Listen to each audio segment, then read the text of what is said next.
Está no ar. Ambiente é o meio. Uma conversa sobre as questões do nosso dia a dia. Ambiente é o meio. Olá, ouvintes do programa Ambiente ao Meio. Hoje vamos conversar com duas biólogas por um tema muito importante.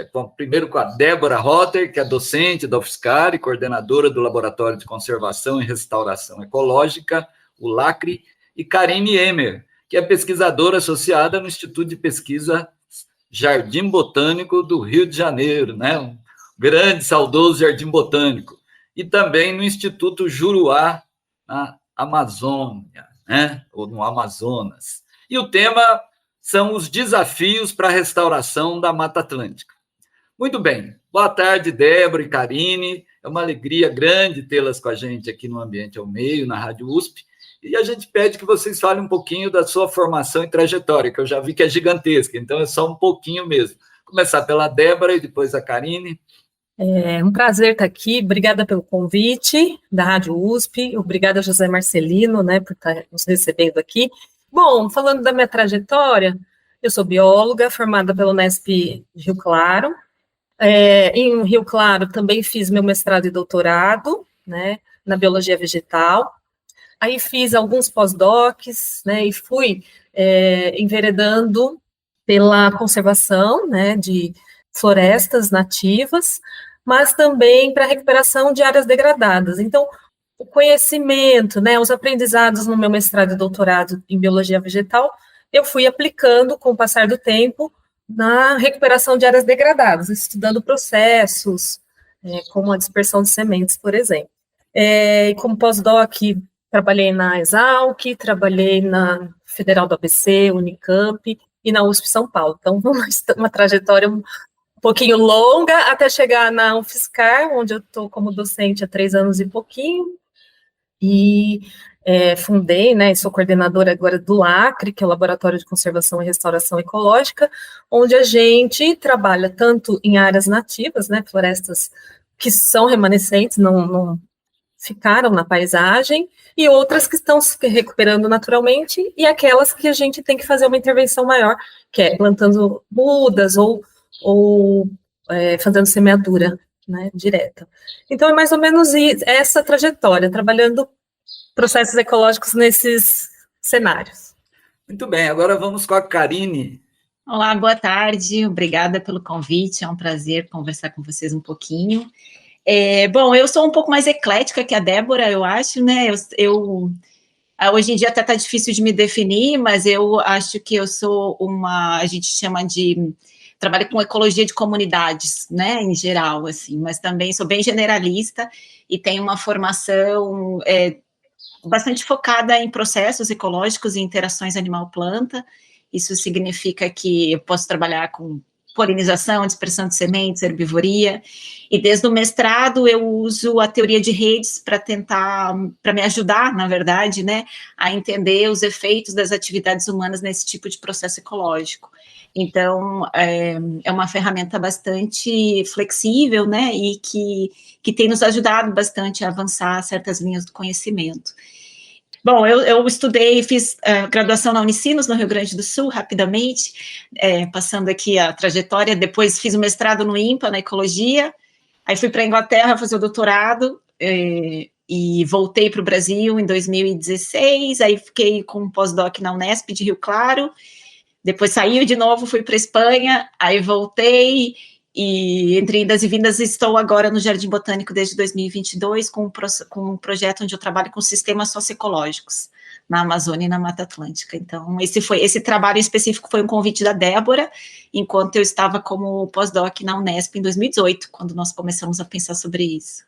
Sua trajetória maravilhosa, né, do pesquisador brasileiro e a luta também, né, por isso a importância da gente ter mais concursos, né, a necessidade, o Brasil investe muito na formação de seus pesquisadores e depois não oferece postos de trabalho, né, que permitam aos pesquisadores trabalharem com tranquilidade, né? E hoje mesmo quem está trabalhando, né, Débora, não está com muita tranquilidade, não, mas vamos falar do nosso tema. E só por falar em ecletismo, eu sou formado em Física e Direito, né? Então, vocês veem. Olha só, mais ecletismo aqui. Tá reinando. Bom, a gente falar de Mata Atlântica não tem jeito. A gente começa sempre perguntando para vocês os grandes números, né? A gente sabe que é uma tragédia, né? Sobrou só um pedacinho daquele famoso mapa, né? Que a SOS Mata Atlântica gostava de mostrar.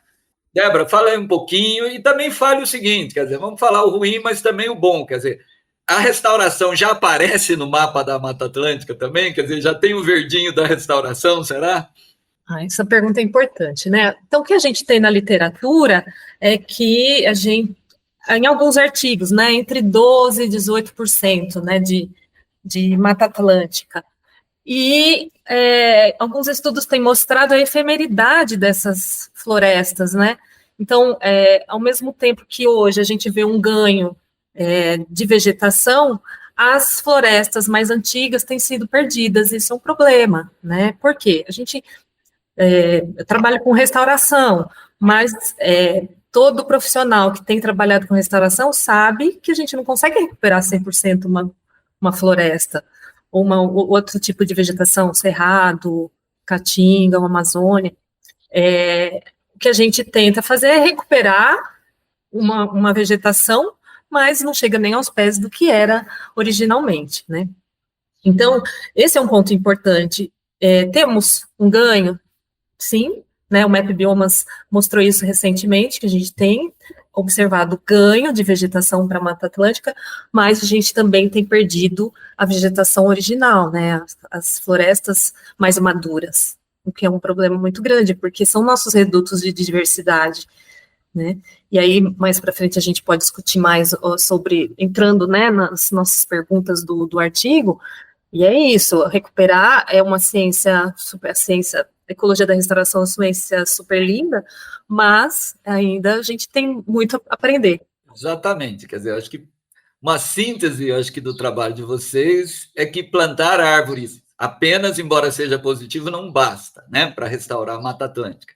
Então, agora, Karine, fale um pouquinho do objetivo do estudo e da metodologia também, você já adiantou nessa teoria de redes, assim, por que a importância dela, né, e qual foi o objetivo desse estudo? Esse estudo, a gente tinha, na verdade, assim, a gente tem um banco de dados muito especial, né, que é esse banco de dados que a Débora compilou, organizou, ajudou a coletar com a parceria de outros pesquisadores, e eu acho que começar por aí é importante, né, antes da gente chegar na técnica sofisticada da teoria de redes. Então, uma das coisas importantes para a gente poder fazer esse tipo de trabalho a gente ter dados de qualidade, né, dados em larga escala, bem coletados e com espécies muito bem identificadas, que isso é uma grande questão, falando dos desafios, né, que depois a gente chega nessa parte lá, nos viveiros no final. Mas então a gente tinha esse grande banco de dados de fragmentos, né, de Mata Atlântica, com mata secundária em geral, e as áreas de restauração, com restauração ativa, onde essas espécies foram plantadas ativamente por pessoas, né, porque elas podem ter sido plantadas por animais, mas foram ativamente plantadas por pessoas, e a gente tinha essa combinação, então, de árvores adultas e árvores que a Débora, né, o pessoal da restauração chama de regenerantes, que são as que estão vindo, né, as menores, as mudas, em linguagem popular.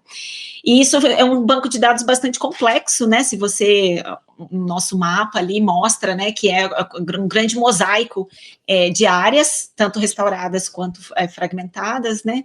Então, nós pensamos, nossa, como que a gente vai entender o que está acontecendo aqui nessa paisagem? Então, uma restauração a nível de paisagem, porque não é a nível local. A diferença disso que a gente chama de a nível local, eu quero só ver o que está acontecendo dentro de um fragmento, né? Essa é a maioria dos acompanhamentos que a gente tem. E quando a gente olha, né, para essa combinação de áreas, a gente tem um grande mosaico, então, uma restauração em paisagem, em larga escala. E se aproxima um pouco mais do que é desejado, né, porque você não adianta, da mesma forma que não adianta você restaurar uma espécie, né, não adianta você restaurar um fragmento, né, as coisas são muito conectadas e interdependentes, e nisso começa a entrar um pouquinho da ideia de teoria de redes, né, porque ela trabalha com sistemas complexos, que a gente vê que tem, né, sistemas complexos quando você só consegue entender o todo, quando ele é visto como um todo, e as partes sozinhas não significam basicamente nada, né? Então, a gente traz essa teoria de sistemas complexos, que lida também muito com questão de conectividade, né, dos ambientes. Então, a ideia surgiu um pouquinho por aí, e depois a gente foi, ao longo desses anos, na verdade, desenvolvendo a metodologia, né, levou um tempo de amadurecimento, por ser uma abordagem nova, aplicada a essa parte de restauração, são coisas que exigem tempo de amadurecimento, então aí a gente pode fazer um gancho com o que você falou lá no começo, né, a importância da gente ter políticas públicas que também permitam que os pesquisadores tenham tempo para pensar, né, porque a gente vem fazendo muitas coisas, então são coisas que muitas vezes não saem, não tem uma eureka, né, você precisa realmente se debruçar sobre aquilo e pensar. Então eu acho que uma das partes bonitas desse trabalho foi esse amadurecimento das ideias, né, até a gente conseguir chegar nesse ponto de ter uma ferramenta que pode ser aplicada e ser útil, né. Quer complementar, Débora? Falar um pouquinho, talvez, da região, né, a área, né? Não, com certeza. Então, como a Karine ressaltou, esse banco de dados foi construído de forma bem trabalhosa, né? Foi uma amostragem que eu fiz no meu primeiro pós-doc, ali na região de Batatais, né? Onde a gente tem várias usinas de cana-de-açúcar, então uma matriz de cana-de-açúcar e algumas manchas de vegetação remanescente, né? Algumas delas que nunca foram cortadas, outras que tiveram algum corte seletivo de madeira e se regenerou, né? Ao longo das décadas. E tem um programa de recuperação de áreas degradadas nessas usinas, em que, né, para atender a legislação ambiental, essas usinas, e se adequar, né, segundo o Código Florestal, essas usinas acabaram fazendo esse grande programa de recuperação das áreas degradadas, principalmente ao longo das margens dos rios, né? Então, foi um super interessante, porque meu ex-supervisor, o Ricardo Rodrigues, já tinha uma parceria com as usinas ali da região, e a gente, poxa, vamos avaliar, vamos ver o que está acontecendo, né, nessas áreas. Será que o que a gente está fazendo está surtindo efeitos positivos na paisagem? Então, a motivação do meu pós-doc foi essa. E a parceria com a Karine foi, por que não adotar essa abordagem de redes? Então, a gente se tornou amigas, né? E esse trabalho acabou aproximando ainda mais a gente, porque 7 anos amadurecendo a ideia, pensando, puxa, será que isso dá certo? Aí faz análise, tenta, não tem sentido biológico? Tem. Então, esse amadurecimento foi demorado, né? Então, é uma região que tem uma elevada degradação, uma fragmentação, e que foi o cenário no qual a gente conseguiu aplicar a abordagem de redes ecológicas. Bom, aqui o tempo voa, né? Eu fico na tarefa aqui de falar para vocês acelerarem, peço desculpas. Falar um pouquinho, né? Vamos falar dos resultados, né? E um pouquinho, assim, eu sei que vocês trabalham com indicadores, né? Com métricas, quer dizer, o que dá para comemorar, o que não dá, né? Quer dizer, eu acho que comentar um pouquinho os principais achados, não sei se a Karine começa. Posso começar. Tem bastante coisa para falar, né? A gente, às vezes, até é difícil sintetizar, porque esses sistemas são complexos, né? Então, uma das coisas principais que a gente conseguiu ver, num grande resumo, assim, é que as áreas que estão sendo restauradas, elas ainda não estão totalmente integradas dentro dessa rede, né? Então, quando a gente faz as análises de modularidade, por exemplo, que são modularidade, o nome já diz, são módulos, né? Então, a gente vê se existe essa formação de módulos dentro do sistema, e a gente depois tenta explicar por que esses módulos acontecem. Então, nesse caso, a gente tem uma estrutura modular para 3 cenários que a gente constrói, né? E esses cenários nos dizem que a gente tem composições de espécies distintas entre as áreas que são restauradas e as áreas que são de floresta de Mata Atlântica secundária, né? Então, isso nos indica, olha, tem alguma coisa acontecendo ali. E aí a gente vai olhar e a gente vê que quando a gente tem as áreas restauradas, né, principalmente os juvenis, os jovens, os regenerantes, são espécies bastante distintas do que foi plantado. E isso é um indicativo que essas espécies estão chegando de fora, né? E aí, quando a gente olha quem são essas espécies, a gente vê que são principalmente espécies dispersas por animais, que nós chamamos de zoocóricas. E isso é um indicativo de que A gente tem a presença de dispersores de sementes na região, o que é muito bom, e que eles provavelmente têm um refúgio nas áreas fragmentadas, né, mais antigas, e que eles estão se movimentando, então eles estão deixando cair as sementezinhas conforme eles se movimentam, porém, tendem a ser espécies espécies que dispersam sementes pequenas, que vão ser as espécies que a gente encontra principalmente nessas áreas, né? E aí vai ter toda uma implicação do funcionamento do sistema da chegada dessas espécies como sementes pequenas. Então, não sei, eu vou deixar o gancho para a Débora, de repente, falar um pouquinho das consequências, né? Então, aí dando um gancho, né? Então, o que a gente observou, que as espécies observadas o que está regenerando sob as plantas que foram ativamente plantadas nas restaurações, então imagine, uma área que não tinha vegetação, a gente foi lá, plantou mudas. Essas mudas cresceram. Anos depois, eu fui lá e fui medir quem são essas que foram plantadas no passado e as que estão sob elas, né? O que está crescendo embaixo dessas plantas que plantamos? Tem muito intruso lá. Tem coisa boa e tem coisa não legal. As coisas legais que a gente viu é que tem espécies vindo de fora, que estão vindo das áreas vizinhas, das florestas vizinhas. Quem faz isso são aves, são morcegos, que conseguem remover frutos pequenos, né, engolir e defecar nessas áreas restauradas. Então, um padrão que a gente observou é que são frutos pequenos, com sementes pequenas, dispersas por animais. É o que predominou nessas áreas restauradas, né? Aí a gente pode citar algumas, como a embaúba, a aroeira, a tapirira, o cróton, não lembro o nome popular agora, a sangra d'água. Então, assim, tem uma série de espécies, né, que aí, assim, não preciso mencionar aqui, né, porque isso é mais para especialista, seriam algumas espécies que têm esse padrão, frutos pequenos, sementes pequenas e dispersos por animais, adaptados a um contexto de paisagem degradado, né? Eles permaneceram nessas paisagens porque eles se adaptaram a essas condições de degradação. Né? Ou seja, o lado bom é que tem muita gente ajudando, né, da própria natureza, que sobrevive e está ali plantando. Se eu entendi bem, o problema é que você não ainda é muito distante daquela diversidade que você, no projeto original de restauração, buscava atingir, é isso? É isso. E assim, restaurar, como eu falei no início, é uma ciência bonita, uma prática muito bonita, só que a gente não consegue imitar a natureza como ela era originalmente. Então, requer tempo. O que a gente espera é que daqui 10, 15 anos a gente tenha uma diversidade maior em função desses processos de dinâmica na paisagem, né? De frugívoros, né? Aves, mamíferos, levando, né, a esses frutos do entorno para as áreas restauradas, enriquecendo naturalmente essas áreas, percebe? Então, para aumentar a diversidade. Então, o que eu tenho nos fragmentos sendo levado para as áreas restauradas, tornando-as cada vez mais complexas com o passar do tempo. Então, a gente dá um empurrãozinho, né? E a vida ajuda, né? Quer dizer, exatamente. A vida animal e a própria vida vegetal.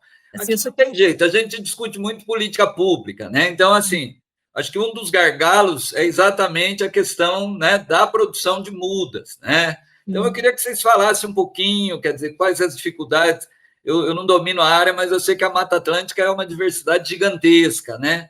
Então, a gente tem um problema de falta também de diversidade na produção, falta tecnologia também na produção. Esses dias eu fui ler e descobri que a famosa tiririca, que todo mundo xinga, parece que é muito boa para produzir enraizamento, né? Então, assim, falta pesquisa nessa área, quer dizer, fica muito por conta dos próprios viveristas. Não sei se a Karine quer falar um pouco. Essa parte das espécies eu deixo com a Débora, mas eu queria antes de falar isso, né, uma coisa que a gente discutiu, sim, a falta de diversidade na questão dos viveiros, né, trabalhando um pouquinho no Jardim Botânico, a gente vê também, conversa com os colegas, então você tem um subgrupo, né, de espécies que são as espécies mais comerciais, que tem mais demanda, e os projetos de restauração muitas vezes acabam usando sempre as mesmas, né, por questões justamente de preço e de oferta do setor de viveiros, né? Eu não tenho muita competência para falar sobre isso, mas é uma das questões que a gente discute no trabalho, né? E que certamente envolve política pública também para incentivar que esse comércio, né? Que se tenha o desenvolvimento dessas mudas que atualmente não estão disponíveis no mercado, e que, então, quem faz os projetos de restauração tenha elas para que possa usá-las, né? A gente tem, de fato, uma Mata Atlântica super diversa, com questões de beta-diversidade, que é a diversidade que vai, né, se distribuindo no espaço, altíssima. Então, para conseguir restaurar a Mata Atlântica, de fato, né, isso é quase, talvez, uma missão impossível, mas a gente pode tentar aumentar, sim, a diversidade de espécies nessas áreas de restauração. Outra coisa importante disso, né, é a manutenção de um mosaico de paisagem, de fato, que conserve áreas que são mais antigas, que são ali, né, a gente tem a maioria secundária, principalmente no interior do estado de São Paulo, mas a gente vai ter áreas que são mais antigas, principalmente para o litoral, áreas são parques estaduais, parques nacionais, florestas, né, reservas biológicas, que são as fontes que a gente chama, né, de diversidade. Então, quando a gente pensa em questões mais teóricas, de dinâmicas de metapopulação, metacomunidade, você tem essas áreas fornecendo os propágulos, né, fornecendo sementes, fornecendo frutos, fornecendo diversidade para essas áreas que vêm se recuperando e se modificando. Então, isso é super importante. E só mais um ponto, acho, já é a gente pensar em restauração de processos, né, restauração de processos ecológicos, que é um ponto que a gente levanta bastante no trabalho, e que depois, eu posso, se der tempo, complemento, mas vou deixar a Débora falar um pouquinho mais das espécies em si, né. Então, o que a gente tem observado, José Marcelino, é que há uma dificuldade em produzir mudas. Isso, sim, qualquer viverista que você conversar, muitas vezes é tentativa e erro, né? E nas universidades deveria haver um programa maior de estudos dessas espécies que a gente ainda não tem conhecimento. Então, falta tecnologia para germinar, né? Conhecimento para fazer como eu faço germinar determinadas espécies. Sabendo que na Mata Atlântica a gente tem uma diversidade altíssima de espécies, né? Em diferentes formas de vida, né? De crescimento, herbácea, arbustiva, arbórea. Então, nesse estudo a gente trabalhou só com arbóreas, imagina o restante, arbustiva, arbóreas, né? Imagina as outras formas de vida, epífitas, nem citamos epífitas, né? Então, orquídeas, como recuperar a diversidade de orquídeas numa área em restauração, que está se recuperando, né? E um dos pontos também que eu queria ressaltar, além do que a Karine falou, é a produção de mudas de sementes grandes. E também pensando quem são os dispersores dessas sementes grandes, né? A gente já tem uma subrepresentação dessas espécies de plantas nas paisagens degradadas, e também não temos mais a maioria dos dispersores de grande porte. Cita aí o que seria essa de semente grande aí, um dispersor. Só Vamos pensar o jatobá, né, que tem um fruto com a testa super dura, a semente grande, e quem que costuma dispersar e ser capaz de quebrar esse fruto? Não é qualquer espécie animal que vai conseguir, né? A anta é um exemplo, né? Um grande dispersor do jatobá. E aqui para o interior do estado de São Paulo, a gente já tem poucas áreas com registro de anta, né? Então, a gente perdeu já esse grande dispersor. Consequentemente, a dispersão de sementes para longas distâncias do jatobá está ameaçada. Então, o fruto cai do pé e ali fica, né? Não é levado para outros locais. Então, a gente tem essa carência, né? Faltam os animais e faltam as espécies, mudas das espécies de fruto grande. Onde falta o animal, falta o homem também, que precisa pesquisar. Gente, o tempo aqui é perverso. Então, eu sei que a gente avançou muito, mas a ideia é dar uma amostra mesmo, né? Quer dizer, eu sinto que, de um lado, acho que tem avanços, inclusive na pesquisa, né? No sentido de construir bons indicadores, né? Que mostram que não basta plantar, né? Mas queria ouvi-las uma mensagem final, se é uma mensagem otimista, seja do ponto de vista da pesquisa, seja do ponto de vista, quer dizer, o Brasil está num momento difícil, né? Quer dizer, eu estava lendo aí, tem projeto de lei que quer liberar destruição de área de restauração, né? Quer dizer, então a gente nem está recuperando e já estão liberando a destruição, né? Eucalipto já virou, né, plantio aceitável, né, para identificar a preservação.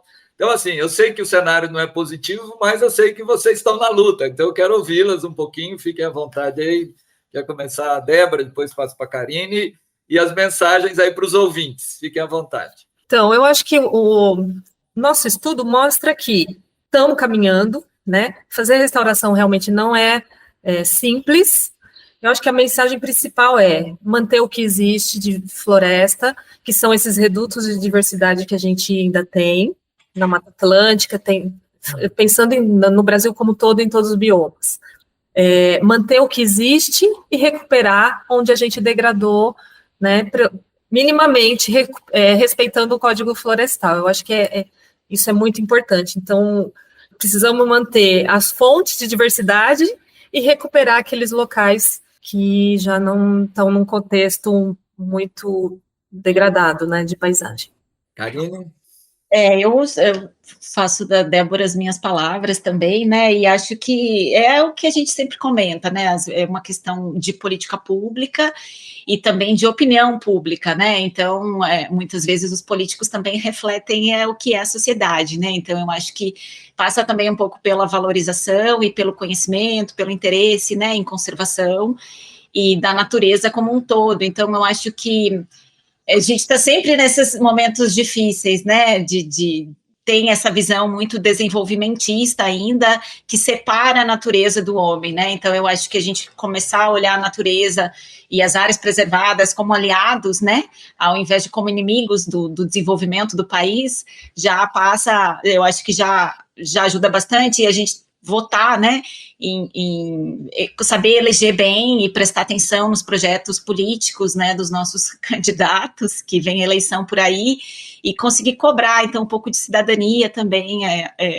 acho que ajudaria, né, e em termos da restauração, sim, como a Débora falou, a ciência em si vem avançando bastante, e a gente já, né, tem, em termos teóricos, avanços, como já está mais espalhado por outros, já não são só um grupo que faz a restauração, né, a gente já tem a linha que quer restaurar a diversidade, que quer restaurar interações, processos, que quer refaunar, que quer restaurar a história evolutiva, por exemplo, que é outra questão. Então, a gente está avançando, sim, teoricamente, né, e fazendo pesquisa do jeito que dá no Brasil. Tem apoios, né, por exemplo, o Estado de São Paulo sempre, né, financia os projetos bonitos, então a gente, acho que tem um fio de esperança, sim, mas também depende um pouquinho, né, da sociedade ter uma visão mais positiva sobre a conservação, né. Muito bem, o programa Ambiente ao Meio conversou com essa dupla aí de pesquisadoras maravilhosas, né, biólogas Débora Rotter, docente da UFSCar e coordenadora do Laboratório de Conservação, Restauração Ecológica, né, o LACRE, e Karine Emer, que é pesquisadora associada no Instituto de Pesquisas Jardim Botânico do Rio de Janeiro e no Instituto Juruá, no Amazonas. A gente gostaria de agradecer muito a presença de vocês duas e agradecer também aqui a nossa equipe, né? Particularmente a Beatriz Pavan na produção, a Yasmin na disseminação, os trabalhos técnicos de Luiz Fontana e Mário Broder, com a coordenação de Gabriel Soares, e em nome da coordenação do projeto, composto por eu, Zé Marcelino, Marcelo Marini Pereira de Souza e Débora Piotto. Agradecemos a todos nesse projeto que já está caminhando para os seus 20 anos de existência. Muito obrigado, gente. Muito obrigada pela oportunidade. Você acabou de ouvir Ambiente é o Meio. Produção e apresentação, José Marcelino e Marcelo Pereira. Música tema, Evandro Navarro. Sonoplastia, Mariovaldo Avelino. Ouça também este e outros programas em www.ribeirão.usp.br.